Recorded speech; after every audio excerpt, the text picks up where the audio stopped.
Police search for an armed robbery suspect in Joplin. Plus, Joplin hosts its annual memorial run in honor of 2011 tornado victims. And Christmas comes early to Granby, Missouri.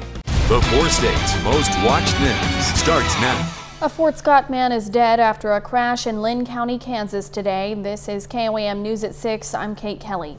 According to Kansas Highway Patrol, 25-year-old Brett Michael Johnson was driving his car north on Front Street in Prescott when he crossed the road to the left and hit a tree. He died from his injuries. His passenger was taken to the Overland Park Memorial Hospital with a suspected serious injury. Police say they're still looking for the suspect in an armed robbery at the Casey's gas station on 2604 North Rangeline Road in Joplin. Corporal Costley with the Joplin Police Department says they got the call just before 9 p.m. last night. While the suspect didn't brandish a weapon openly, Casey's staff say he pointed to his pocket and alluded to having a gun. The suspect then fled on foot.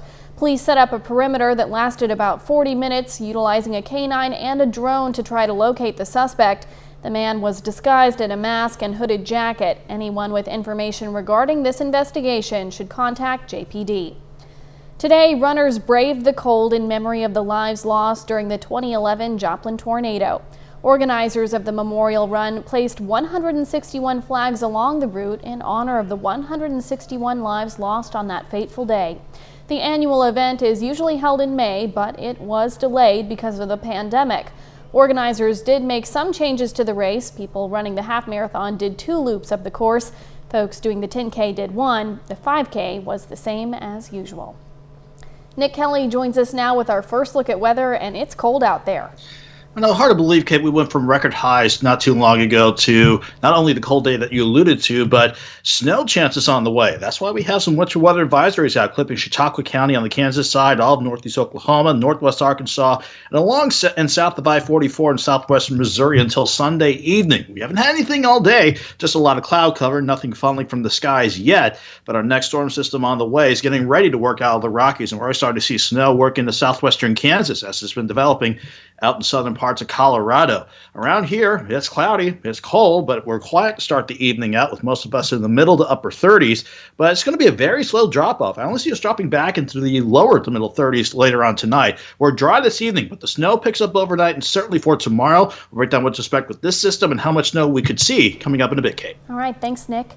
As coronavirus deaths surge to new daily records, Operation Warp Speed expects the first Pfizer vaccine shipments to arrive at more than 600 distribution sites early this week.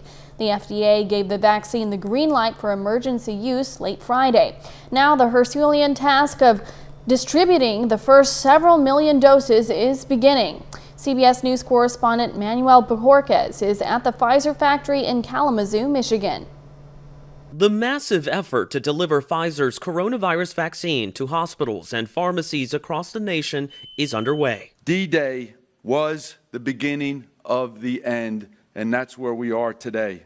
Distribution of the vaccine is an unprecedented domestic, military, and commercial joint operation. Both FedEx and UPS are set to use special refrigeration in trucks and planes to move the vaccine quickly. With the FDA's blessing, the first round of nearly 3 million doses is set to be shipped Sunday in super cold containers, keeping them around 94 degrees below zero. FDA Commissioner Dr. Stephen Hahn is working to assure the public the vaccine is safe and effective and that corners were not cut. Science and data guided the FDA's decision.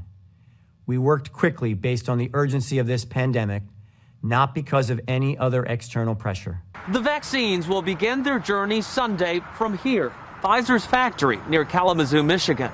Hospitals nationwide are preparing to give the first shots, likely to healthcare workers and the elderly most at risk. We really want to treat this vaccine as the liquid gold that it is, because it's really the only tool that we have right now in our toolbox to cure this disease. So far, this disease has killed more than 1.6 million people globally, including almost 300,000 here in the U.S. Manuel Bojorquez, CBS News, Kalamazoo, Michigan.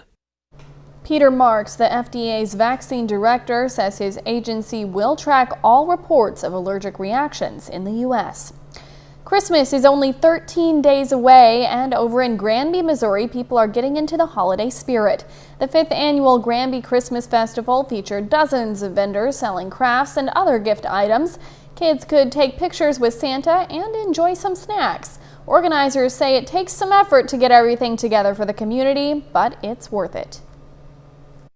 It's a lot of work. It's a lot of work, but in the end, it's worth it. It's worth it to just something to be able to celebrate Christmas.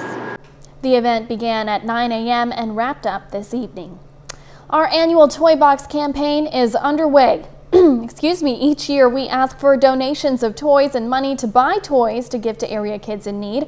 All of your donations can stay in the county that you live in. You can find a list of toy drop-off locations on our website, that's KOAMnewsnow.com, or you can donate by phone during our TOYBOX Tuesday telethon. That's this coming Tuesday on our noon, 5 and 6 p.m. news.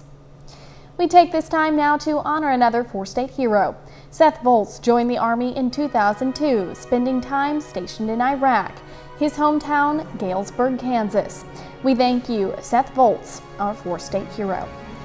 That's just some of today's top stories. Up next, new data reveals more children are catching COVID-19.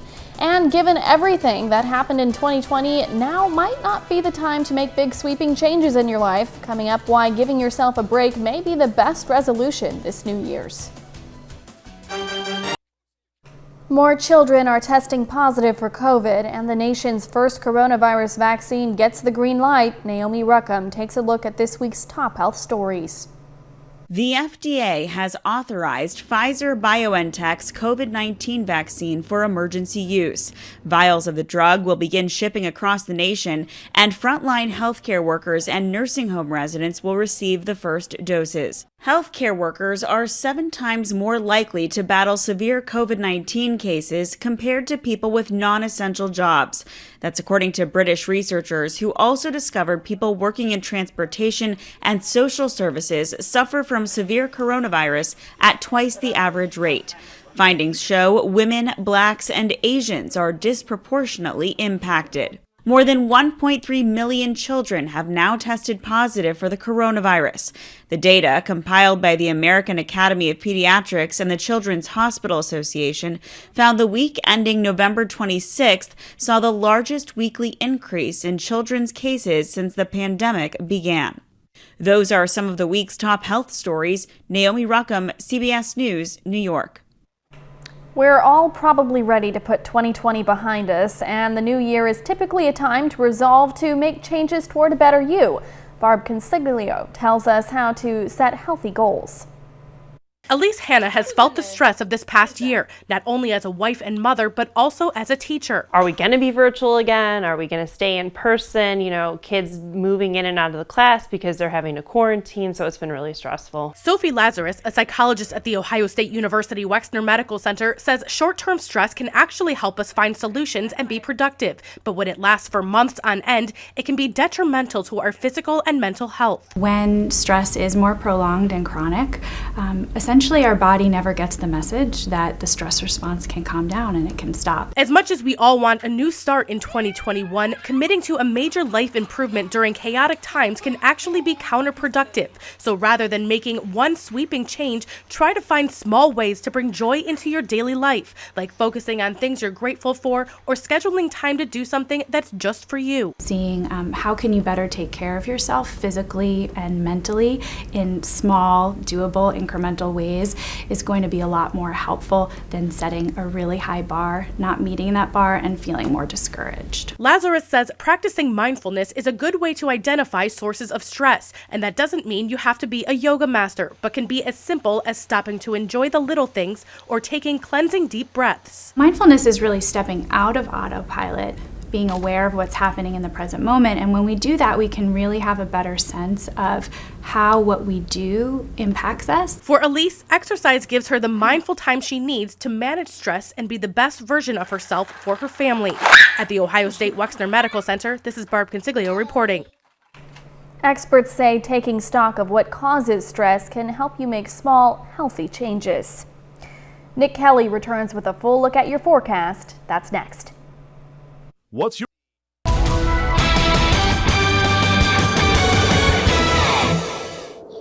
Okay, folks, let's just dive right in. Winter weather advisories are out for much of the area no later until 9 o'clock Sunday night. It's clipping Chautauqua County on the Kansas side, northeast Oklahoma, northwest Arkansas, and areas south of I-44, mainly Lawrence, Berry, Newton, and McDonald counties. Again, that's until 9 o'clock tomorrow night at the latest. At least we're not dealing with the winter storm warnings. Those are confined out to parts of the Texas Panhandle, western Oklahoma, southwestern Kansas, all because of our next storm system already bringing snow out of Colorado and into the panhandles of Oklahoma, Texas, and southwestern Kansas. Fortunately, it still has a ways to go before it gets here, but we're going to see these snow chances begin to pick up as we head through the overnight, certainly by tomorrow morning. In the meantime, we just had cloud cover all day, keeping temperatures rather cold, and not much has changed, even as we look outside from the station rooftop. Looking back toward Joplin, 37 degrees, feels like 31 with the northwest wind at 8 miles per hour, and the humidity, it's starting to climb as well at 75%. Temperatures around the rest of the area were 34 in Iola, 39 in Welch, everyone else right in between the two.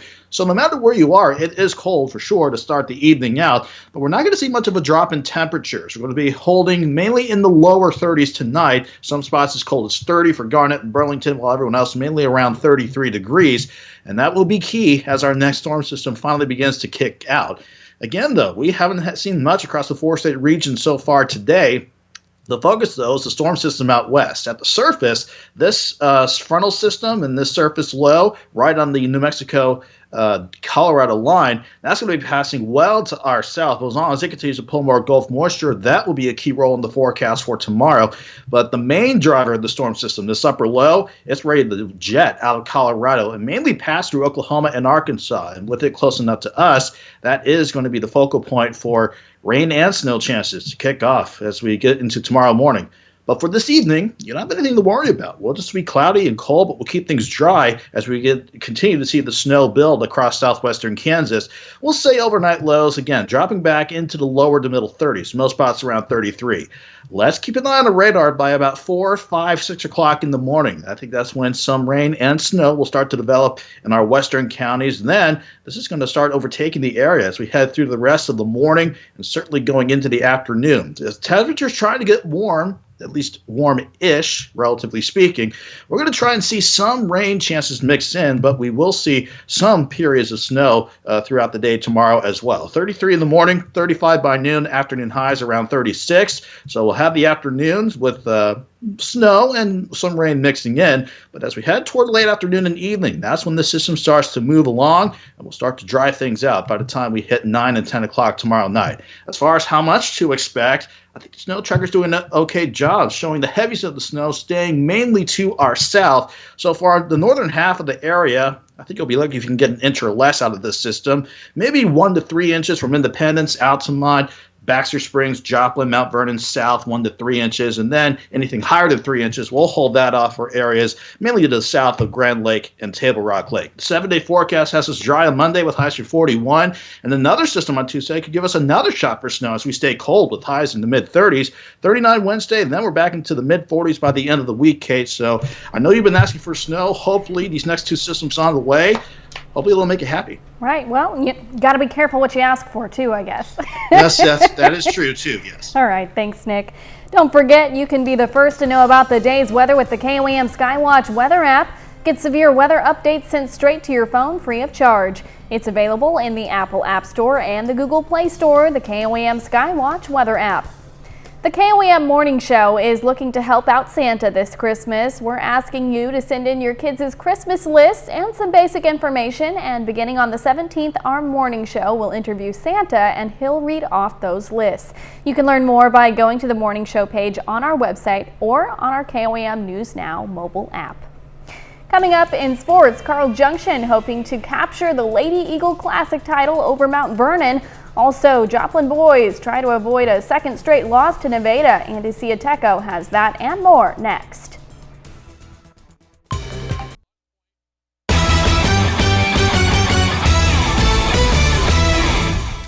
The Carl Junction girls are in a familiar spot, reaching the Lady Eagle Classic Championship game for the 6th year in a row. This afternoon, the Bulldogs faced Mount Vernon for the title. Carl Junction enters this one 4-1 on the year. Mount Vernon is 3-0. First quarter, Destiny Berge driving, floater in the lane is good, plus the foul. Berge had 8 on the day. A couple minutes later, Jessa Hilton knocks down a 3. Hilton had a team-high 11 points, CJ up 8 after 1. Lady Mountaineers down 10 in the second. Lacey Stokes with the steal.